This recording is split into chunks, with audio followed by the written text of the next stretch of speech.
Deadpool is one of Marvel's most popular heroes. Because of this, one would assume he has an impressive rogues gallery. But that isn't actually the case. Sure, he's fought Cable and Wolverine many times, but they've since squashed their beef and become buddies. So let's take a look at Deadpool's greatest enemies. Now before we dive in, I know Deadpool has fought a bunch of original villains throughout his series, with recent Deadpool series Bad or Blood trying to really grow his list of OG enemies. But many of the OG villains Deadpool has fought are too comedic in my opinion to include here, or the more serious ones have only appeared once or twice with limiting impact. Anyway, let's go. T-Ray. T-Ray's very existence calls Deadpool's identity into question, so bear with me. According to T-Ray, he is in fact Wade Wilson, and Deadpool killed his wife and took his identity. T-Ray and his wife Mercedes were on vacation when they came across a man named Jack. They took him in and nursed him back to health.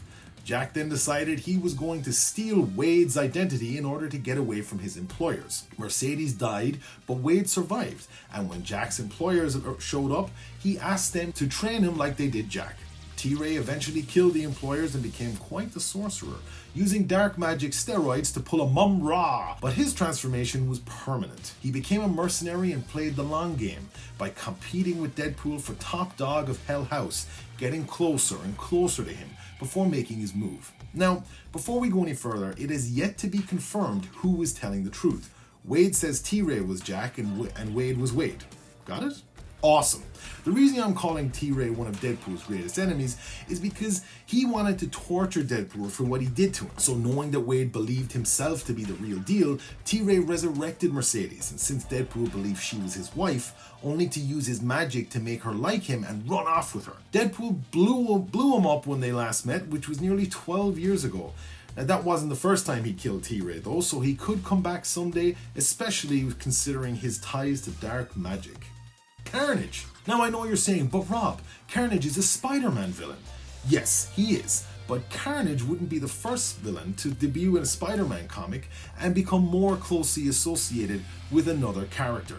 Look at Kingpin and Jigsaw for example. The two first fought in the Deadpool Carnage miniseries, where Deadpool was able to use his insanity to track Cletus's rampage across Middle America. They also briefly fought alongside each other during the Axis event. Carnage hit the big time with an event called Absolute Carnage, which saw him trying to bring the god of symbiotes, Null, to Earth. Now to do this, he had to assemble the codexes, a piece of symbiote that remains in a host after they've been separated, of every symbiote host on Earth. Now Deadpool was one of particular importance because of merging with 4 symbiotes, the hybrid symbiote, when they first fought. Now, Deadpool was a host for way more symbiotes in Cable and Deadpool number 50, but they were artificial symbiotes, so that doesn't count. Most recently, Wade gave birth to Carnage, in a way. A villain called the Harrower took a sample of the Carnage symbiote after the events of Absolute Carnage and chose Deadpool as a host because every other subject died before the symbiote could become fully grown. Thumper. Thumper debuted in the Deadpool graphic novel Bad Blood and was created by none other than Rob Liefeld himself. Miles Ellison was Wade's childhood best friend, which kind of puts a serious hole in the T-Ray origin story, who idolized him so much that he asked Department H to make him just like his childhood hero. And just like Deadpool, they turned him into a weapon.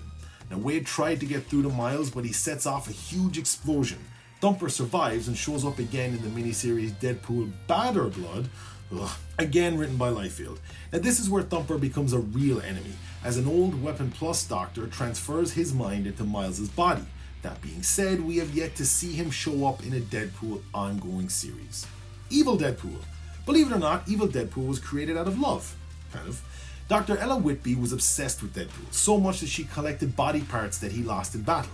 She stored said body parts in her freezer. Unsurprisingly, when Deadpool found them, he was pretty disgusted, so he threw them out. Once they began to thaw, Wade's healing factor kicked in and the body parts fused into Evil Deadpool. Now, evil doppelgangers are a staple of comic books. Take Venom, for example. Now, I know he has surpassed that label, but that's a video for another time. And by the way, Venom, Evil Deadpool is not.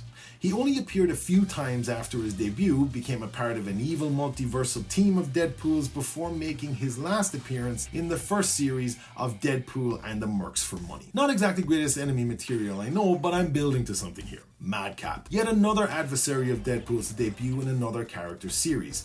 Madcap debuted in Captain America number 307, a formerly religious man whose family died in a bus crash caused by AIM trying to destroy a chemical they had made. The man lay unconscious in the chemical until it dissolved, and found that he had developed an incredible healing factor. He was unable to feel pain. This, alongside with the death of his family, drove him mad. He also found out he had the ability to drive people insane. Now, why is he Deadpool's greatest enemy? Well, after both he and Wade returned to dust during a fight with Thor, it seemed like Deadpool was the only one to survive. But Madcap's consciousness lived on in Wade. He was actually the white text box in Deadpool comics.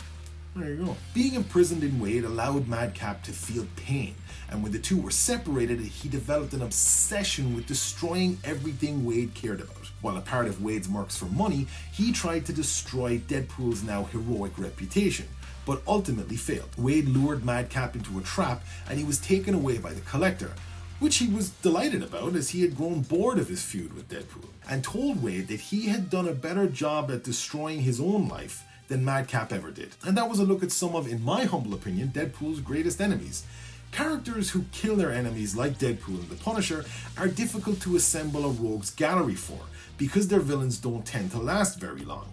And that's why Batman and Spider-Man have such an extensive list of villains. To me, an archenemy is an adversary who attacks the hero on a personal level, or has some sort of emotional connection to them. Now, I know Carnage doesn't really have either of those, but I'm including him because he's fought Deadpool a few times, and Cletus has a personal vendetta against him since Wade made him feel like his chaos was predictable. And the serious side of Wade showed when trying to save Miles from becoming like him, and to me was a great moment because I feel like Deadpool works best when he balances the comedy with the tragedy that is Wade's life. Madcap says it best.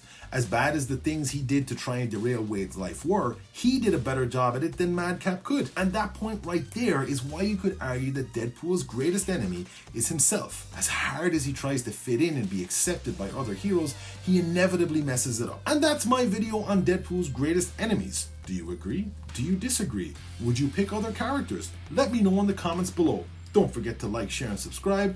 I've been Rambling Rob, you've been fantastic, and I'll see you soon.